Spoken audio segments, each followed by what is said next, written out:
Irse sentando, hermanos y hermanas. Qué lindo privilegio es estar en la casa del Señor. Hay tantos lugares buenos en que podíamos estar esta mañana y hemos decidido estar en este lugar. Y como ya habíamos anunciado, el momento de más algarabía es el de saludarnos, ¿verdad? Eso es así. Y el de comer, 15 minutos para saludarse.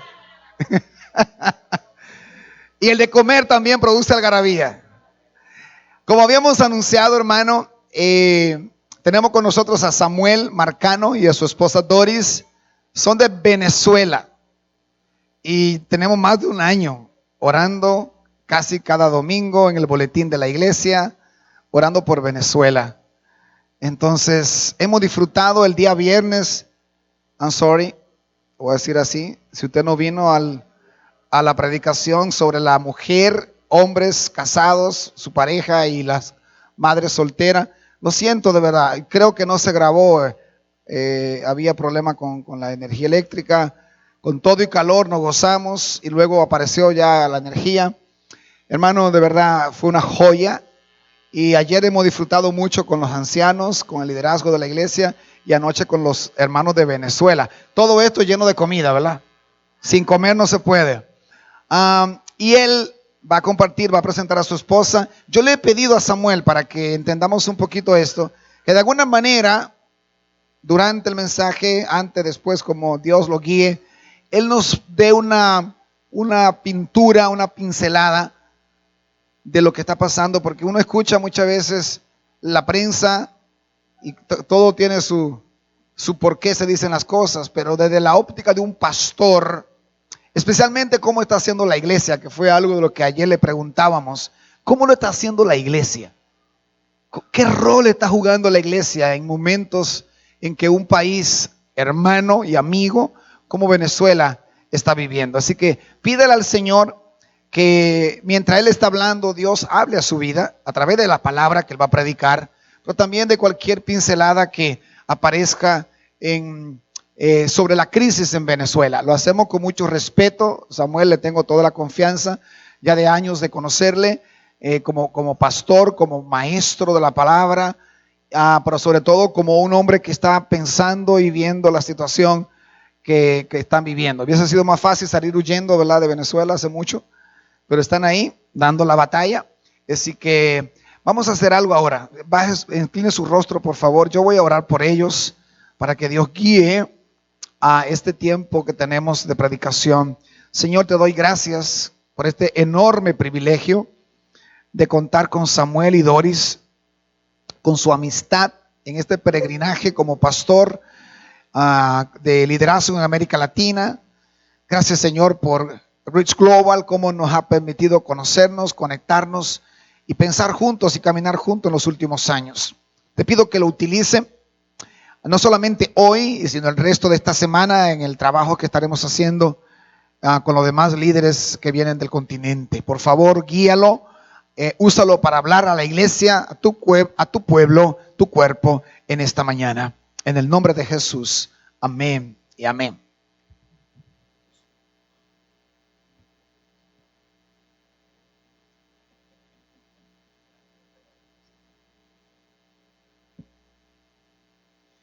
Buenos días, mis hermanos. Dios nos bendiga a todos. Mi esposa Doris, tenemos ya 33 años de casados, 2 hijos, 2 nietos, y esperando que el Señor siga trayendo bendición a la familia, tanto en el crecimiento físico como familia y también espiritual y emocional. Dios nos ha permitido disfrutar de un matrimonio muy especial y estos últimos años han sido los mejores porque ya los hijos no están en casa mucho y hemos vuelto al primer amor. De manera que gracias al Señor por el que haya esposa, haya el bien, yo hallé la mía, estoy bien y ella quiere saludar también. Pero... Buenos días, Dios les bendiga. Le doy gracias a Dios por darme la oportunidad de estar aquí en esta iglesia. No pensé que eso iba a ocurrir, pero Dios así lo permitió. Realmente alabo al Señor porque donde quiera que uno esté, se siente como en casa cuando es un hijo de Dios. Y me siento como en casa. Que el Señor les bendiga. Qué bendición y muchísimas gracias al pastor Félix, a la familia, a la iglesia por esta excelente hospitalidad y anfitrionidad que han mostrado con nosotros, y ahora vienen a partir del lunes, martes, otros líderes de Latinoamérica. Sé que ellos tienen bastante carga a nivel de la logística y la preparación de todo lo que significa reunir a estos hermanos y hermanas de diferentes países latinoamericanos, pero ha sido también un privilegio para todos compartir estos días acá. Así que para los pastores también la oración y las fuerzas del Señor.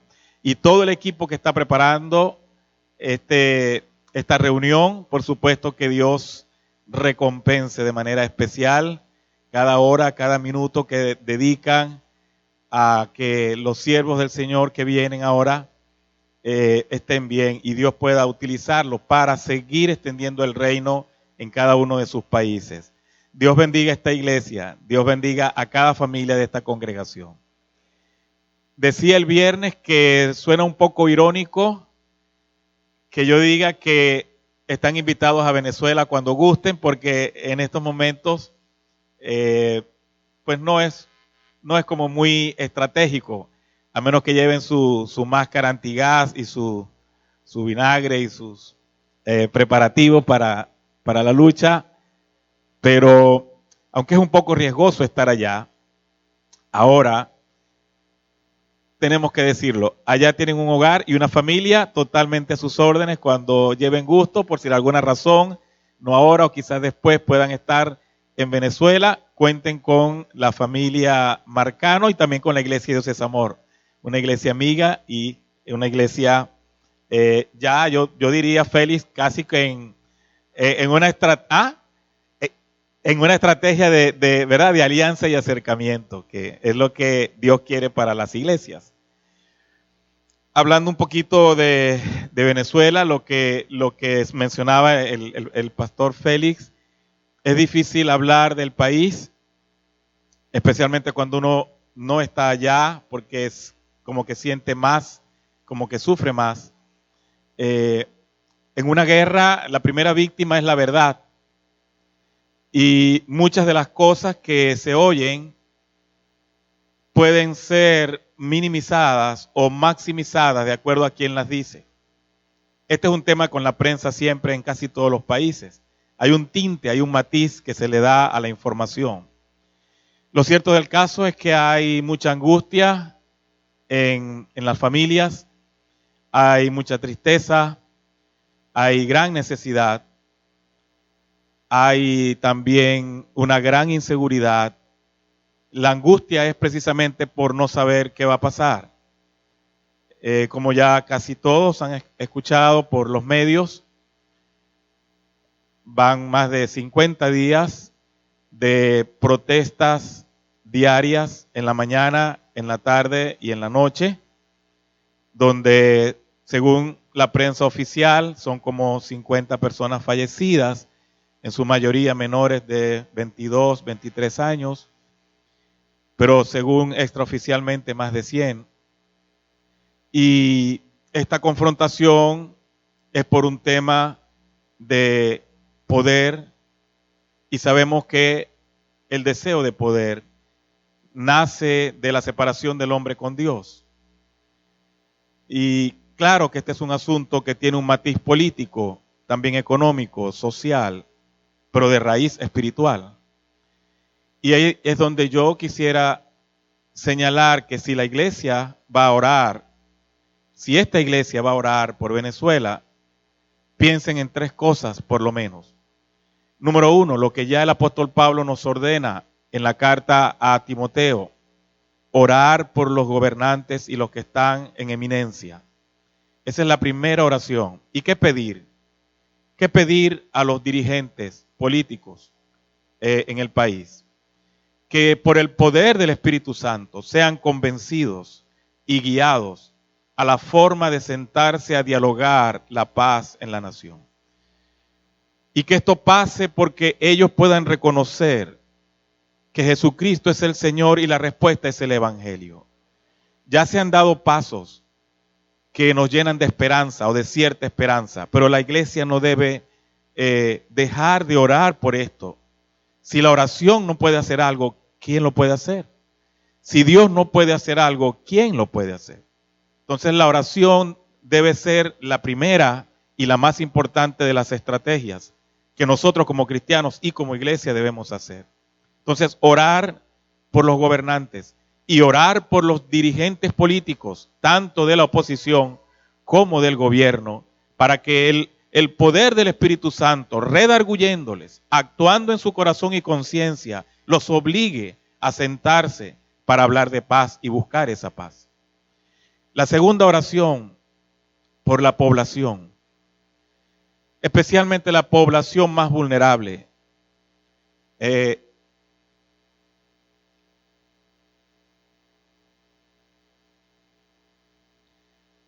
Es muy doloroso ver niños morir porque no tienen un medicamento. Es muy doloroso ver un anciano que tiene que estar conectado a una máquina o esperar que alguien le consiga lo que necesita para vivir solo un día más. Y ver que los mecanismos para que esa medicina, para que ese aparato, para que ese recurso llegue, están cerrados. Entonces, que Dios ayude, que Dios en su misericordia y amor extienda su mano a la población más vulnerable del país. Enfermos, niños, ancianos. Dios es un Dios de amor. Dios es un Dios de misericordia. Y Él puede hacer, aún en medio de esta situación tan difícil, milagros. Y estamos, hermanos, viviendo de milagros. Casi cada 2, 3 días escuchamos testimonios en las iglesias y en la comunidad de lo que Dios hace para que las personas vivan en el margen, sí, de la supervivencia, pero vivan. Entonces, oremos por los más vulnerables del país. Y la tercera oración, oren por la iglesia de Jesucristo en Venezuela. Oren para que no pierda su visión, para que no pierdan aquella razón por la cual Cristo ha dejado a la iglesia como sal y luz de este mundo. Oren para que no haya una perspectiva parcial, una perspectiva que afecte a ninguno de los grupos que hacen vida dentro de la iglesia, porque quiero decirles que esta radicalización ha dividido familias, iglesias, comunidades enteras. Uno habla de zonas que son del gobierno y zonas que son de la oposición, donde nadie puede pasar de aquí para allá o de allá para acá, casi como guetos. Hay familias que están divididas, hay pastores que están divididos, hay iglesias que están divididas por causa de esta radicalización. Oren para que la iglesia recupere de nuevo la razón por la cual Dios dejó al cuerpo de Cristo aquí en la tierra. Que sean sal y que sean luz. En estos días en Maturín, la ciudad de donde yo soy, hubo 3 días donde todas las iglesias de la ciudad se unieron, sin distingo de denominación, bautistas, pentecostales, libres, metodistas, presbiterianas, menonitas, se unieron y tomaron la ciudad por 3 días. Y en medio incluso de marchas organizadas tanto por el gobierno como por la oposición, la iglesia se hizo presente. Y el eslogan de esas actividades era la iglesia en la calle, extendiendo el reino de Dios en Maturín. Y estamos viendo por el WhatsApp, porque aunque no estamos allá, estamos pendientes de las actividades, la cantidad de personas que han llegado a conocer a Cristo, la cantidad de personas alcanzadas con medicina, con comida, con recursos, por no una iglesia, sino todas las iglesias de la ciudad. Eso nos llena de mucho gozo y ánimo. Y oremos para más actividades como esa. Que el Señor siga tocando el corazón de los pastores, los líderes, los coordinadores de la obra en la ciudad y en todo el país. Que la iglesia despierte y se dé cuenta que de verdad hemos estado encerrados en 4 paredes, no viendo la gran necesidad de las personas y que Dios nos saque a la calle, la iglesia en la calle. Me gustó ese eslogan, es ir y compartir con aquel que tiene necesidad. Entonces, por favor, recuerden esas 3 peticiones por los gobernantes, los dirigentes, los que tienen ahorita la responsabilidad de sentarse a negociar la paz. Que sea el poder del Espíritu actuando en sus conciencias y en sus corazones. Por la población, especialmente la más vulnerable, y por la iglesia, que recupere su sentido por la cual Cristo la dejó y cumpla así su papel. Entonces, gracias por estar pendiente. Yo personalmente y mi esposa queremos agradecer que realmente hemos visto la preocupación de ustedes en estar pendiente de la iglesia. Gracias por la gran acogida que le han dado a nuestros coterráneos. Algunos están aquí, puedo verlos, los venezolanos que han llegado aquí y que ustedes han tenido la oportunidad de recibir. Gracias por eso. Y bueno, que el Señor siga bendiciéndoles grandemente, muy, muy poderosamente. Yo quiero compartir en esta mañana un concepto que a mí me ha cautivado, aunque no he encontrado una respuesta final de las cosas que me han levantado dudas sobre esta frase o sobre este concepto. Es un versículo que aprendí hace muchos años y que dice que la oración eficaz del justo puede mucho. La oración eficaz del justo puede mucho. Yo pensaba, bueno, este texto es poderoso, eso que está diciendo. Habla de una oración que tiene un ejercicio, una función, una ejecución que logra un resultado. Y por supuesto, yo oro muchas veces y he orado por muchas cosas. Y en honor a la verdad, reconociendo que no siempre he visto que la oración haya sido muy eficaz. Y me he preguntado, bueno, ¿por qué será? ¿Será que yo no soy justo porque dice la oración eficaz del justo? Esa puede ser una posibilidad, que yo no sea justo como lo dice el texto. Otra, por supuesto, que la oración no es eficaz. Y otra, que quizás no sé bien orar. Porque los discípulos le preguntaron a Cristo o increparon a Cristo en una ocasión y le dijeron, Señor, enséñanos a orar. No es descabellado pedirle a Dios que nos enseñe a orar, ¿verdad? Quizás uno asume que sabe orar. Entonces, esa frase de una oración eficaz, que puede mucho, que logra un objetivo, que hace que las cosas cambien, sí ha sido para mí una búsqueda en lo personal. Y desde hace algún tiempo yo he emprendido un estudio personal sobre el tema de la oración. Y lo que he hecho básicamente es tomar varios modelos de oración del Antiguo y Nuevo Testamento para un poquito escudriñar qué es eso de una oración eficaz. Y especialmente he escogido oraciones que ya la Biblia ha demostrado que han logrado algo. Y digo, ahí en alguna parte debe estar la clave. Es como la búsqueda de un tesoro. Fulano oró y ve lo que pasó. Fulano oró y ve lo que pasó. Fulana, por cierto, también hay hermanas orando en la Biblia y pasan cosas. Oró y ve lo que pasó. Entonces vamos a estudiar estos temas, a profundizar, a ver la oración por dentro. Por dentro. Algo así como tomarle una placa de rayos X, de radiografía, ¿sí? Eso de la radiografía es un poco peligroso. En una ocasión, un enfermero que trabajaba en la sección de radiografías de un hospital se enamoró de una doctora. Y él dijo, para el Día de los Enamorados, le voy a regalar algo creativo, especial, que nadie ha regalado nunca.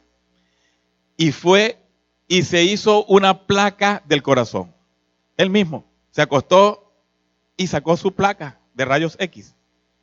Entonces le puso con un marcador: este verdaderamente es mi corazón, te pertenece por completo, con un lacito. De verdad, y los muchachos pueden tomar nota de esas estrategias, muy buena, porque cuando la doctora vio la placa, oye, se impresionó, primera vez, ella no se le había ocurrido esa idea, y sí que era algo original. De regreso el enfermero recibe una nota: viendo tu placa veo que tienes una cardiopatía congénita y te quedan no más de 1 año de vida. Lamentablemente no podemos seguir siendo novios. Entonces, eso de la placa y de la radiografía no parece, o parece a veces peligroso, ¿verdad? Meternos por dentro, ¿de qué está hecho algo? Entonces yo quisiera compartir uno de esos pasajes que he estado revisando para ver de qué está hecho. Puede ser que sea peligroso para mí esta mañana. Puede ser que descubra algo que no está bien. O puede ser que confirme algo que Dios ha estado haciendo en mi corazón desde hace un tiempo y resulte no solamente en una confirmación, sino en una gran bendición y ánimo para mi vida. Así es la palabra. Ayuda, escudriña, traspasa las intenciones del corazón y saca a la luz lo que está dentro. Lo que yo no puedo ver, Dios lo puede ver. Por eso acompáñenme a revisar y hacerle una placa, una radiografía a la oración que está en Nehemías capítulo 1. Nehemías capítulo 1, una oración eficaz. ¿Y por qué no llamarlo radiografía de una oración eficaz? ¿Qué les parece ese título para el sermón? Bueno, anótenlo por allí.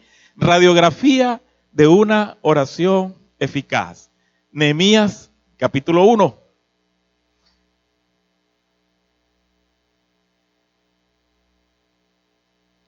Nehemías es un libro que habla de la reconstrucción del muro de Jerusalén después del tiempo en que Jerusalén había sido invadida, saqueada y por supuesto los muros estaban caídos, la ciudad estaba avergonzada, no tenían protección, muro significaba protección, no tenían vida religiosa o espiritual porque el templo no existía.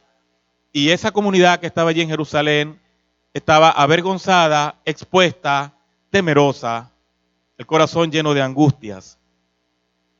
Y dice el versículo 1 del capítulo 1, las palabras de Nehemías, hijo de Acalías, sucedió en el mes de Kislu del año 20, estando yo en Susa, la capital, que Anani, uno de mis hermanos, llegó de Judá con algunos hombres.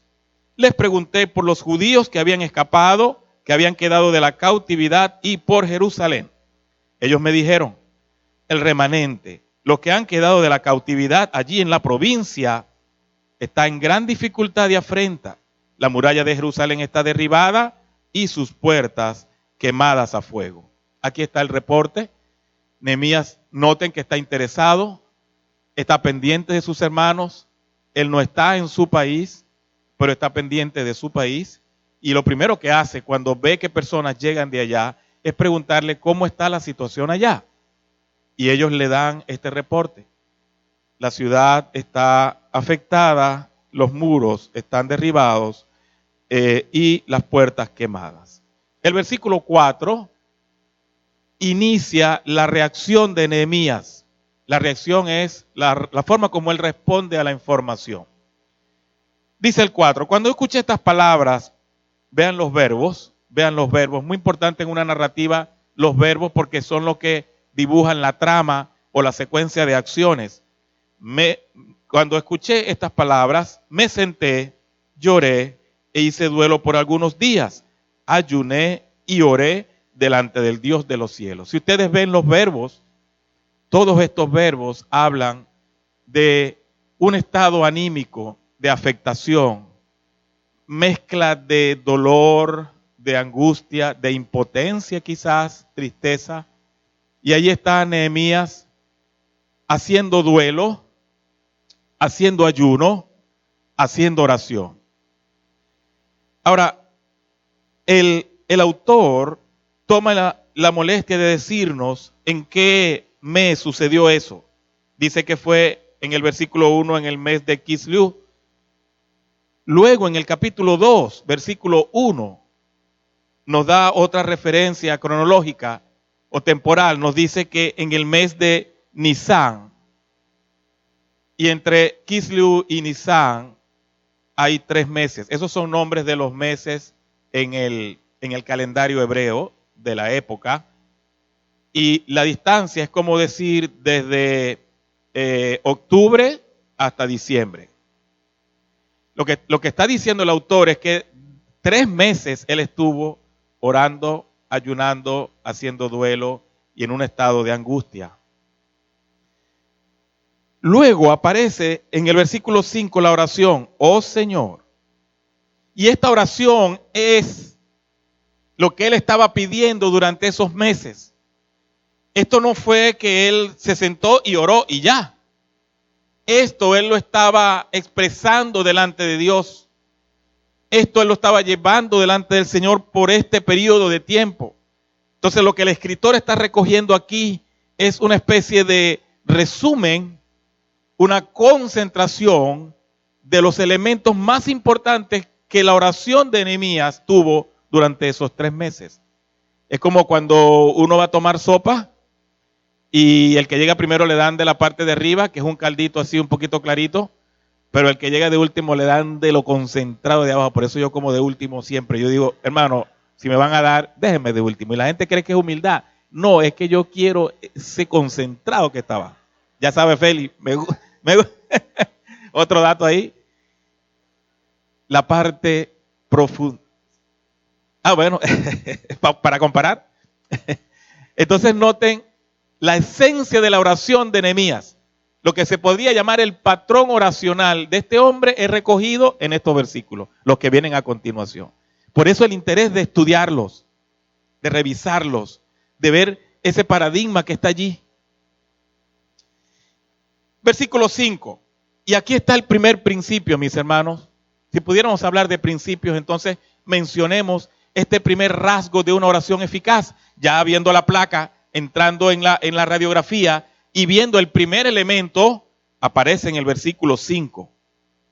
Dice, y dije, oh Señor Dios de los cielos, Dios grande y temible, que guarda el pacto y la misericordia para con los que le aman y guardan sus mandamientos. Así empieza Nehemías. Y el primer principio entonces de una oración eficaz es reconocer a quién yo me estoy dirigiendo. Es tener una conciencia clara de quién es ese ser que me está escuchando. Es identificar quién es el que puede resolver mi asunto y responderme. En el caso de Nehemías, noten los adjetivos o los sustantivos que él utiliza. Señor, Dios de los cielos, Dios grande y temible, que guarda el pacto y la misericordia para con los que le aman y guardan sus mandamientos. Él hace aquí una especie de repaso doctrinal de la persona de Dios, especialmente cómo se le revela al pueblo de Israel en los primeros 5 capítulos de la Biblia que se llaman el Pentateuco, desde Génesis hasta Deuteronomio. Especialmente en Deuteronomio, estos nombres se repiten con frecuencia. ¿Y qué significan?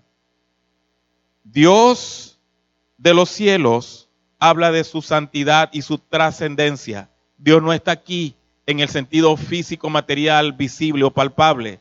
Dios es trascendente, está por encima de todo ser creado, habita en santidad. Pablo dice en lugares inaccesibles, en sitios donde nadie puede llegar y decir, sí, ahí está Dios, ya lo vi, creo en Él. No.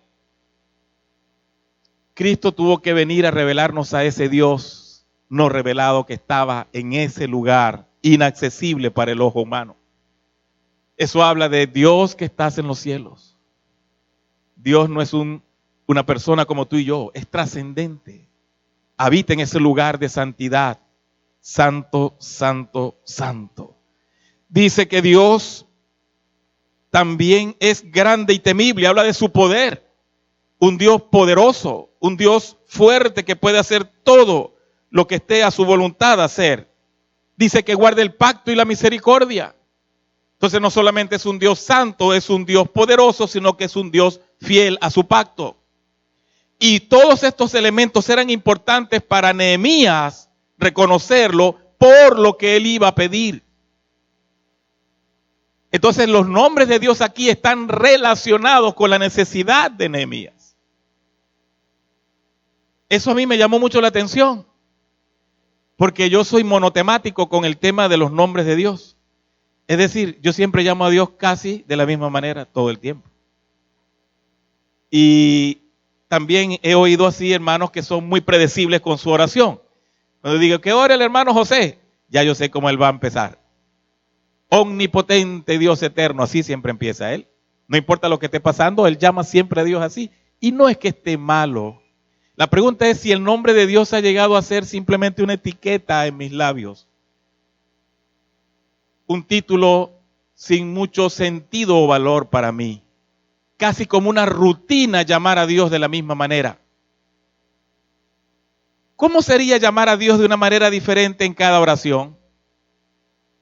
Y según lo que tú estás viviendo, lo que tú estás necesitando, lo que tú estás pasando. Señor, tú eres mi cheque de mañana lunes. Y algunos dicen, hermano, eso es la verdad. Ok. Señor, eres el mejor esposo y el mejor padre, ya que estoy criando sola a mi hijo. Señor, eres el mejor negocio en el cual yo me he metido, porque no hay pérdida ninguna. ¿Qué le parece crear en circunstancias específicas un nombre que describa lo que es Dios para usted? ¿No le daría eso a la oración una vitalidad, un dinamismo, una vinculación con ese ser con el cual usted está relacionándose, que tiene sentido? Los que han estudiado el nombre de Dios en la teología, que han visto que a Dios se le llama Dios Shaddai, Dios Adonai, Dios Rafael, Dios Jireh. Ellos han encontrado que esos nombres justamente eran dados en momentos específicos por los cuales estaba pasando el orante o el pueblo de Israel en ese tiempo. Entonces cada nombre tenía un valor de acuerdo a la necesidad y circunstancia de aquel que lo invocaba. No era un rezo, no era un epíteto vacío de sentido, no era una etiqueta, era un nombre. Y esta mañana decíamos en la orientación a los hermanos nuevos que están entrando en el proceso de formación, que no hay mejor sonido al oído de una persona que su propio nombre. ¿Verdad? No hay un sonido más agradable para Dios que tú reconozcas lo que Él es para ti. ¿Qué es Dios para ti? Siempre oras rutinariamente sin entender a quién te estás dirigiendo. Es un desafío. Y es un principio importante reconocer quién es ese ser a quien yo me dirijo, cuáles son sus atributos, cuál es la forma como Él quiere que yo me relacione con Él. Así lo hizo Nehemías. Y he encontrado que este patrón también se repite en otros personajes de la Biblia que oraban al Señor. Oraban y cuando introducían a Dios y sus nombres, lo hacían relacionado con el contenido de lo que iban a desarrollar en su oración. Entonces, era una oración pensada. Estaban conscientes de lo que iban a pedir. Y por eso introducían así a Dios. Un segundo principio. El versículo 6, la segunda parte, después que dice que Dios es misericordioso, guarda el pacto. Bueno, el 6 dice, por favor estén atentos tus oídos y abiertos tus ojos para escuchar la oración de tu siervo, que yo hago ahora delante de ti, de día y de noche. Noten, por eso hablo de 3 meses, por los hijos de Israel tu siervo. Y aquí viene el punto que quiero enfocar. Confieso los pecados que los hijos de Israel hemos cometido contra ti. Sí, yo y la casa de mi padre hemos pecado. Versículo 7. Te hemos ofendido gravemente y no hemos guardado los mandamientos, las leyes y los decretos que mandaste a tu siervo Moisés. Fíjense la oración. Veo quién es Dios y lo que significa para mí, pero ahora me veo a mí y quién soy yo delante de Dios. ¿Y quién puede pararse delante de Dios y todavía creer que vale algo delante de Dios? ¿Quién puede llegarse a Dios y mantener ese orgullo de que, bueno, no soy tan malo? ¿Quién puede compararse con la santidad perfecta de Dios y todavía guardar en su corazón la idea de que él tiene o ella algún mérito delante de el Dios tres veces santo? Si no hay una reacción, si no hay una actitud de humillación y confesión de pecados, inmediatamente que yo entiendo quién es ese Dios, algo está mal en esa oración. Porque cuando yo estoy cerca de Dios, me sobrecoge un sentido de incapacidad, de fallarle a Dios, de saberme que he hecho cosas que no le agradan, que las he pensado, que las he dicho o que las he hecho, y eso ha ofendido su santidad. Y por supuesto, esa sensación de indignidad delante del tres veces santo me tiene que llevar a confesar mis faltas. Entonces, una oración eficaz sí reconoce quién es Dios, pero también introspectivamente revisa su corazón y dice, yo no soy digno de lo que voy a presentar delante de Dios. Yo no merezco de Dios su gracia y su amor, porque le he fallado. Solamente un ser humano que ha pintado con una capa de barniz su propia conciencia no reconocería su pecado delante de Dios. Pero aquel que ha entendido que solo Dios es santo, puro, sin pecado, tiene que reconocer su indignación, su indignidad, mejor dicho, delante del Señor. Y eso fue lo que Nehemías hizo. Hemos pecado. Y noten que usa plural cuando realmente él no estuvo involucrado en los pecados de Israel, porque si pudiéramos decirlo así en términos jurídicos, él fue una víctima, un daño colateral de la idolatría de Israel. Israel pecó en el tiempo de la monarquía dividida. Nehemías no estaba por allí en ese tiempo. Los reyes pecaron, buscaron falsos dioses para adorar y Dios les había dicho, el día que ustedes hagan eso, yo los voy a castigar y los voy a sacar de la tierra que les prometí. Ojo, la tierra era condicionada a la obediencia. El día que ustedes dejen de buscarme a mí como Dios, yo les voy a quitar la tierra. Y así pasó. Naciones extranjeras vinieron, se apoderaron de Israel y se lo llevaron cautivo. Y en esa cautividad, estando allá, es que entonces Nehemías hace esta oración, pero no que él personalmente había cometido el pecado de idolatría. Pero ¿por qué él ora en plural? Y esto es muy importante, porque él siente que aunque él personalmente no dirigió una idolatría, que aunque él personalmente no dobló sus rodillas ante los falsos dioses, ese seguía siendo su pueblo, esos fueron sus reyes, esa era su nación. Entonces él se identifica con aquellos que son su propia sangre y dice, sí, yo y mis padres hemos pecado. Es como un sentido vicario de la oración, un sentido representativo. Esto ocurre entre nosotros. Si va el equipo de República Dominicana a la Serie del Caribe a jugar y ganan, usted está en su casa gritando y dice, ganamos. Pero ¿cómo que ganamos? Usted está en su casa sentado tomando una Coca-Cola con una bolsa de platanito y aquellos pobres allá sudando y esforzándose y fácilmente usted dice, ganamos. Ah, porque usted se siente identificado con ellos. Bueno, si pierden uno dice, perdieron. Y así somos, ¿verdad? Pero Nehemías sentía esta carga. Y a veces nosotros, y me gusta esa parte, no solamente es una oración que se ve a sí mismo, sino que ve también a aquellos por los cuales yo soy responsable. Por ejemplo, mi familia.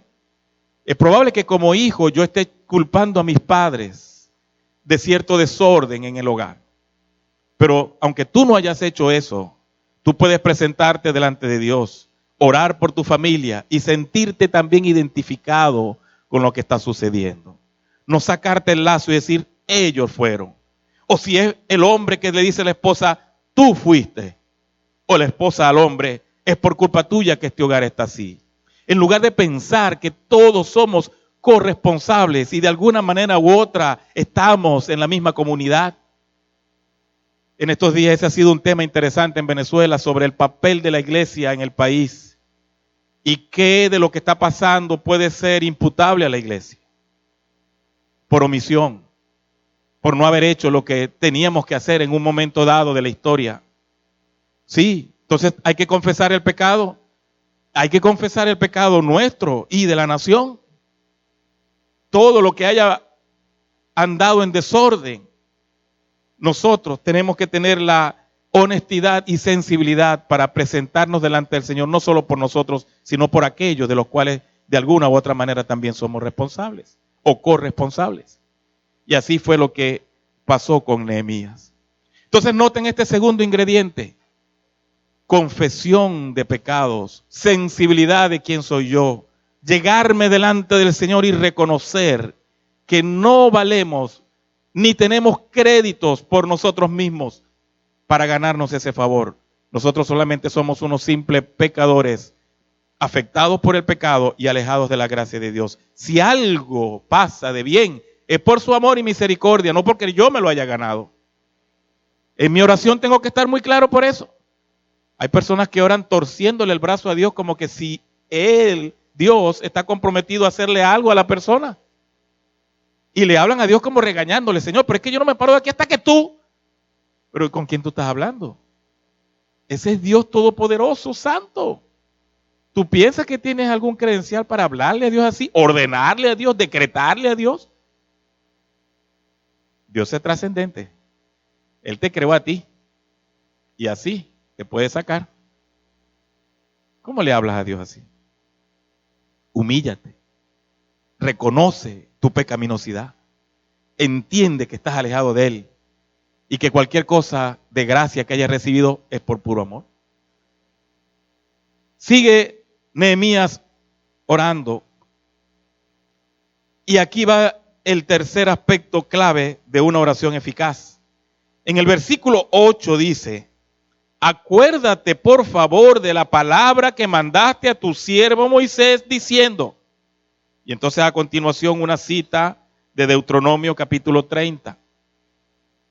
Si sois infieles, yo os esparciré entre los pueblos, pero si os volvéis a mí, guardáis mis mandamientos y los ponéis por obra, aunque vuestros desterrados estén en el extremo de los cielos, de allí los reuniré y los traeré al lugar que escogí para habitar allí mi nombre. Nehemías cita Deuteronomio, porque lo que él tiene en mente pedirle a Dios tiene que ver con la palabra que el mismo Dios ya dio. Entonces, un elemento de una oración eficaz es que ora de acuerdo a la palabra de Dios. No lo que yo creo que debe ocurrir. No lo que yo pienso que debe pasar para mi propio beneficio. Es lo que ya Dios ha establecido. Yo me acuerdo de esto y ustedes dirán que no es verdad, pero si yo no hubiese estado allí también diría que no es verdad. Había una joven, no tenía mucho tiempo en la iglesia y quizás eso va en favor de ella, pero ella dio el siguiente testimonio en una reunión de oración. Ella dijo: hermano, yo quiero contarles algo. Esta semana presenté un examen muy difícil en la universidad. Y bueno, yo había estado bastante ocupada, no me había dado tiempo realmente a estudiar, y cuando estoy presentando mi examen, yo hice una oración en ese momento y dije: Señor, tú sabes cómo he estado yo. Ayúdame, es un examen importante para mí. No voy bien. Y solamente aprobando este examen puedo garantizar que aprobaré la materia al final. Hermano, si ustedes saben lo que hizo Dios. Una persona al frente mío levantó su hoja así para mirar. Y entonces yo estaba detrás y vi todas las respuestas. Y así, en un segundo, copié todo rapidito. Hermano, ya que no saben, aprobé la materia para la gloria de Dios. Y ella contaba aquello con ese gozo y esa emoción, claro. Y entonces ella veía que los hermanos y el director, saben, los directores de culto pasan mucho trabajo en esos casos. ¿Qué hago? ¿Qué digo ahora? ¿Qué hago? ¿Le quito el micrófono? ¿Qué corrijo? Menos mal que había un pastor ahí y se encargó del asunto. Pero pasó así. Ella pensaba en su ingenuidad, bueno, nueva creyente, por eso digo que eso tiene a su favor, que su oración había sido respondida a través de la vía de copiarse del examen de otra persona. Y estaba emocionada, hasta ese día estuvo emocionada. Y hasta ese día le contó eso a muchas personas. Hasta que alguien, por supuesto, sí la llamó y le explicó. Cuando uno ora, debe saber la voluntad de Dios revelada para no pedir algo que está fuera de ese marco revelado. Entonces, ¿qué hace esa jovencita? Orándole a Dios por su novio que no es creyente. ¿Verdad? ¿Qué hace este hombre empresario cristiano? Orándole a Dios por un negocio que ya él sabe que hay tintes de corrupción en él. ¿Qué hace esta hermana, ama de casa, orando, pidiendo que el Señor se lleve a esta vecina fastidiosa que vive al lado, que le está echando broma todo el tiempo, cuando sabe que Dios ya ha revelado su voluntad para esos casos? ¿Y qué hace el hermano que viene al culto el domingo rogándole al Señor, Señor, que no vaya la hermana tal, que no vaya la hermana tal, porque es que no la quiero ver, yo tengo tantos problemas con ella? Haz de alguna manera que no se aparezca hoy en el culto. Esas oraciones y otras por el estilo, ¿cómo están vinculadas con lo que ya Dios ha revelado? Entonces, cuando uno ora fuera de la voluntad de Dios expresada, no tiene ninguna esperanza de recibir de Dios respuesta. Y si la recibe, no es de Dios.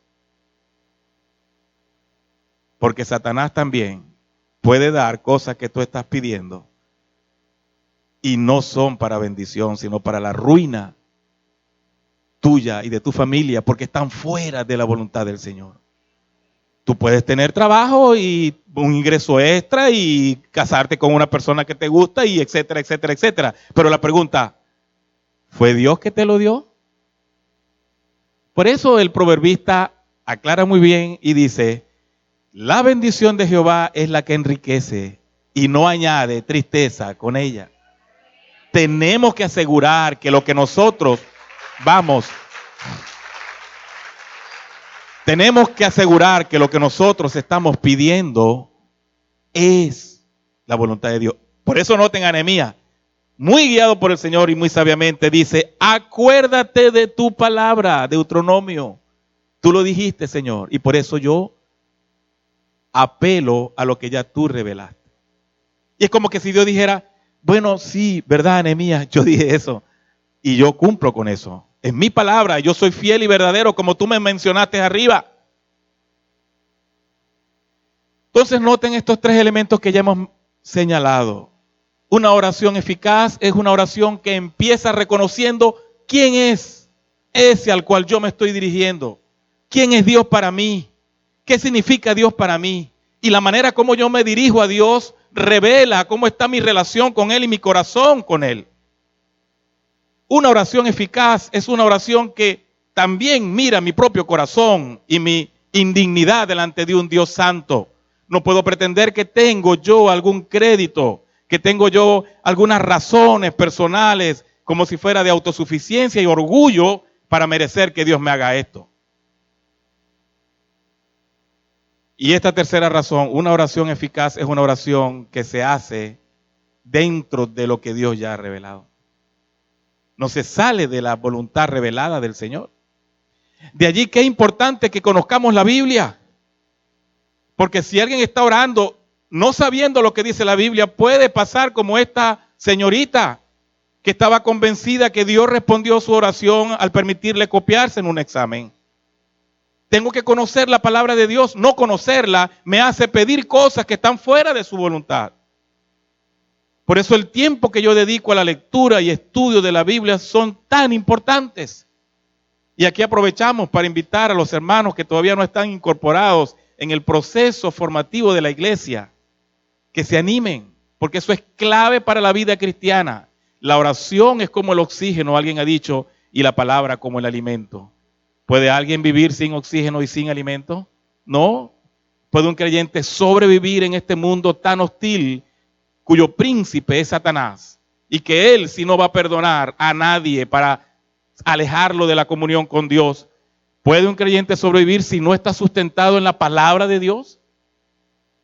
No. De allí la importancia de que todos nos involucremos en estos programas.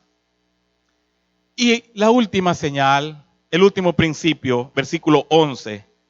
Oh Señor, dice Nehemías, por favor, esté atento tu oído a la oración de tu siervo y a la oración de tus siervos que quieren reverenciar tu nombre. Prospera por favor a tu siervo hoy y concédele gracia ante aquel hombre. ¿De qué está hablando aquí Nehemías? Nehemías servía como un catador, alguien que probaba la comida del rey. El nombre que se le daba en aquel tiempo era copero. Los reyes eran envenenados con cierta frecuencia por sus enemigos.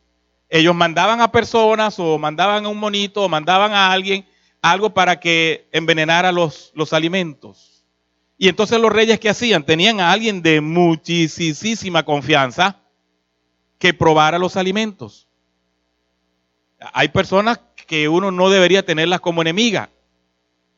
El barbero es uno, con la navaja, y la esposa la otra. Imagínate tú que a medianoche yo dormido, mi esposa brava, cosas pasan. Y una tercera sería el copero, porque el copero podía simular, podía hacer cualquier otra cosa allí, trampa, para que el veneno sí hiciera el efecto en el rey. Entonces Nehemías debía ser de una grandísima confianza para el rey. Y en ese trabajo, él lo que está pidiendo aquí es, Señor, ya he reconocido quién eres, he confesado mis pecados y los del pueblo.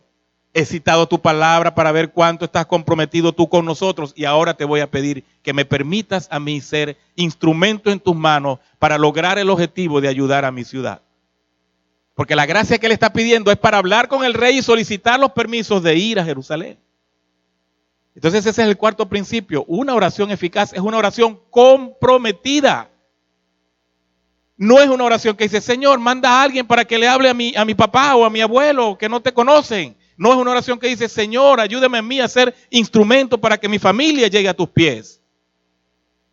No es una oración que dice, oye, Señor, si tú hicieras algo para que mis compañeros de la universidad pudieran entender que no es este el camino que la juventud debe tomar. Trae un pastor, trae un conferencista. Yo he estado orando por 3 años para que mis compañeros de clase, y la pregunta es, ¿y tú qué estás haciendo? ¿Cuál es tu compromiso con ese deseo de tu corazón? Una oración comprometida es una oración que ve a la propia persona que ora y dice, yo puedo ser instrumento en las manos de Dios para que esto que estoy pidiendo se haga. Es una oración que encarna la petición. Es una oración que busca la acción a través del compromiso responsable. Y noten que así es como el narrador lo coloca. Después que dice eso, inmediatamente viene una conversación de Nehemías con el rey. Solicita la ayuda y el rey se la da. Le dice, ¿cómo no, Nehemías? Esto va a ser concedido.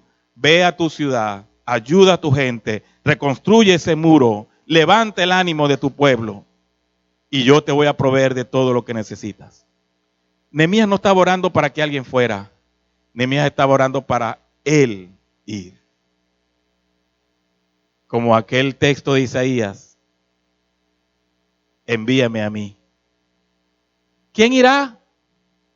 He aquí, Señor, aquí estoy yo, envíame a mí. Compromiso. Entonces, mis amados, pensando en la radiografía de esta oración eficaz, que vemos que fue cumplida, que vemos que el Señor logró a través de su siervo Nehemías y las personas que Dios puso a su lado, el objetivo de que la ciudad fuera reconstruida, de que el ánimo de la población se levantara, de que se restaurara incluso la vida espiritual de Jerusalén y luego después de la nación entera a través de este hombre. Por eso decimos que esa oración fue eficaz. Reconocía quién era Dios, reconocía quién es el ser humano, reconocía que Dios había revelado su palabra y esa es su voluntad, y dentro del marco de su voluntad es que debemos pedir.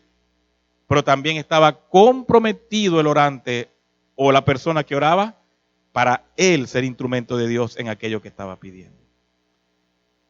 Recordando a aquel enfermero y su gracia de tirarse una placa en el corazón, al revisar este texto, sí, es cierto, el peligro es que me está desafiando a revisar mi propia oración. ¿Cómo estoy orando al Señor? ¿Es mi oración eficaz? ¿Estoy incorporando estos principios y estos elementos a mi vida de oración? Yo puedo hacerme esa pregunta. Tú puedes hacerte esa pregunta. Y con la pregunta lo que buscamos es llegar a una conclusión. Señor, ayúdame a que mi vida de oración definitivamente mejore. A que en mi tiempo contigo yo incorpore los principios que todavía no estoy desarrollando, los ponga en práctica y tú te glorifiques y la oración sea eficaz y las cosas cambien por el poder de tu palabra y de tu acción. Ayúdame que sea así. Entonces quiero invitarte a que en este momento hagamos esa evaluación como una oración ante nuestro Dios. Le pidamos que Él revise nuestro corazón. Él nos conoce, pero quiere que nosotros lo digamos. Dios tiene un mecanismo que aunque Él sabe lo que está en tu corazón, Él prefiere que tú se lo digas. Ve que cuando Adán pecó, Dios no le dijo tú pecaste. Empezó con preguntas. ¿Dónde estás tú, Adán? Ah, que tuve miedo y me escondí. ¿Y por qué te escondiste? ¿Quién te dijo que estabas desnudo? Caín cuando mató a Abel, Dios le preguntó, ¿dónde está tu hermano Abel? ¿Es que acaso Dios no sabía dónde estaba? No, es que Dios quiere que tú se lo digas. Si confesares con tu boca, ve lo importante de la confesión. Creer sí y confesar también. Por eso aprovecha este momento. Pon tu mente en el Señor y pregúntale, Señor, ¿cómo es mi vida de oración? ¿Cuál de estos elementos están ausentes todavía en la manera como yo oro? Y si algo me falta, ayúdame, Señor, a cultivarlo, a desarrollarlo, a vivirlo, porque lo necesito. Yo quiero aprender a orar y orar como tú quieres que ore. Así que, por favor, toma este tiempo, un minuto allí en tu propia silla, para pedirle al Señor que nos ayude en nuestra vida de oración.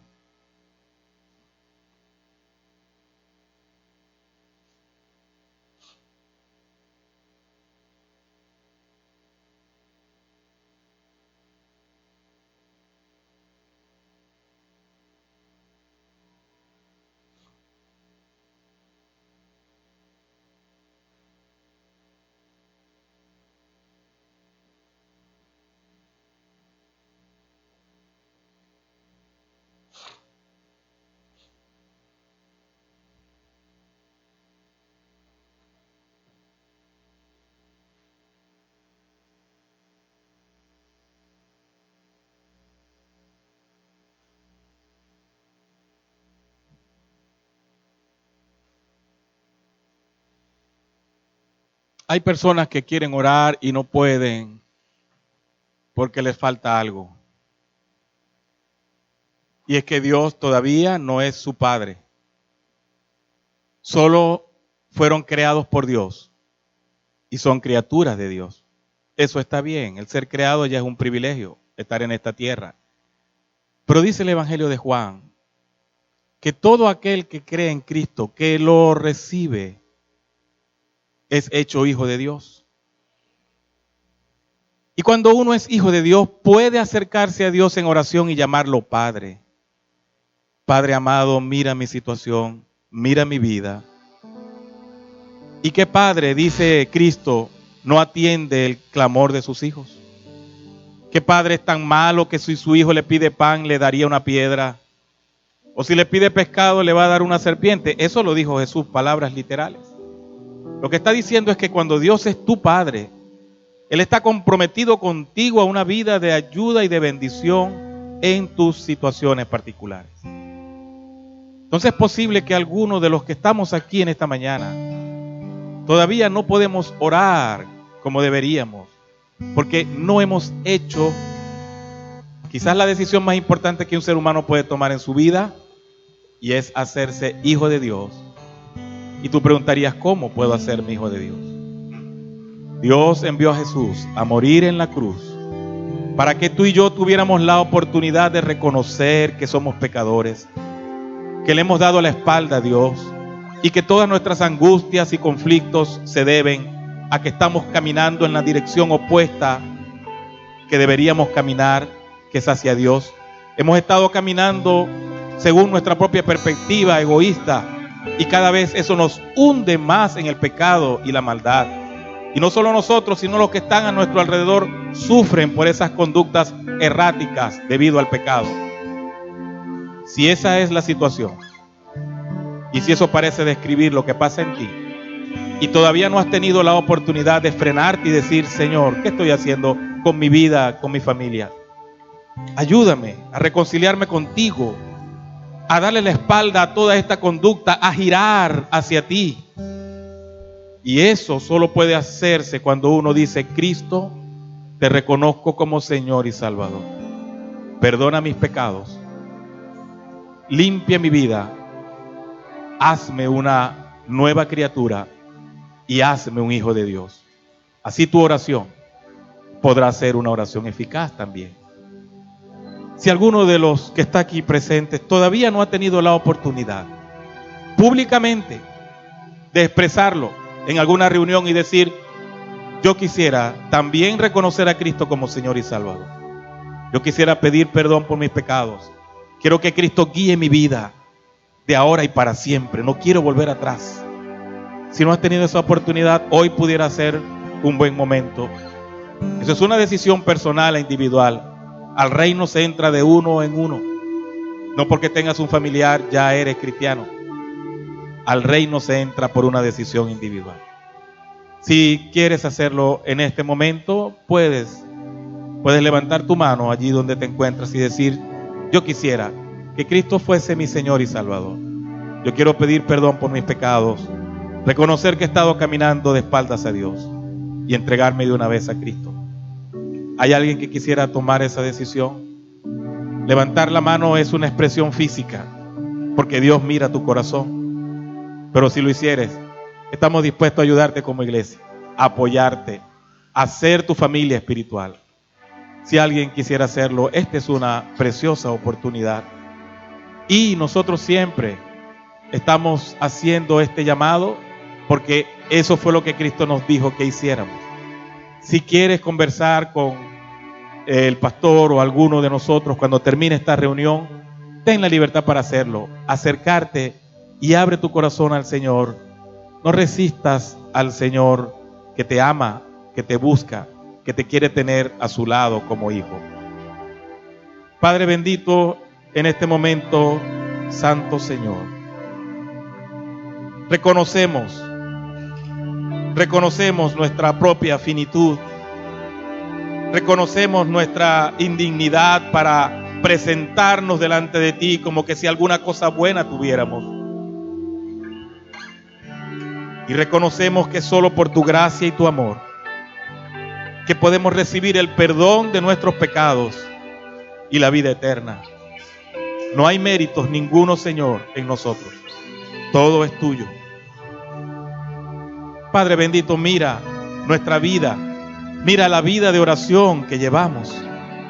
Ayúdanos, Señor, a tomar estos principios y hacerlos nuestros a través de una práctica diaria y consciente de a quién le estamos hablando, de quiénes somos nosotros, de cuál es la voluntad revelada de Dios y el compromiso que yo tengo delante de Dios para actuar en fe. Ayúdanos a ver estos elementos como elementos de una oración eficaz.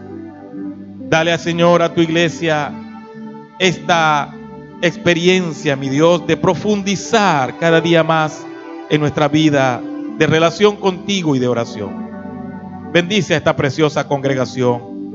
Bendice, Señor, a los ancianos. Bendice al pastor, bendice a sus líderes, a cada hermano que dirige un grupo pequeño, a cada hermano que está trabajando, Señor, con la serie siendo establecido, con los grupos de edificación. Oh, mi Dios, que cada ujier, que cada hermano que está en la acción social, que cada hermano diácono, cada ministro, Señor, que pone sus dones a tu servicio en esta congregación,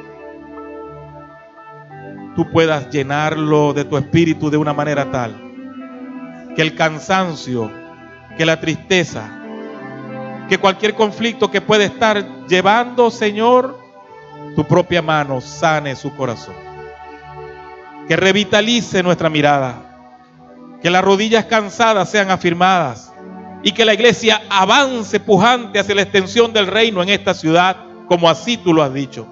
Las puertas del Hades no prevalecerán contra tu iglesia. Ayúdanos porque te necesitamos. Y oramos en el dulce nombre de nuestro Señor Jesucristo. Amén. Que Dios nos bendiga, amados.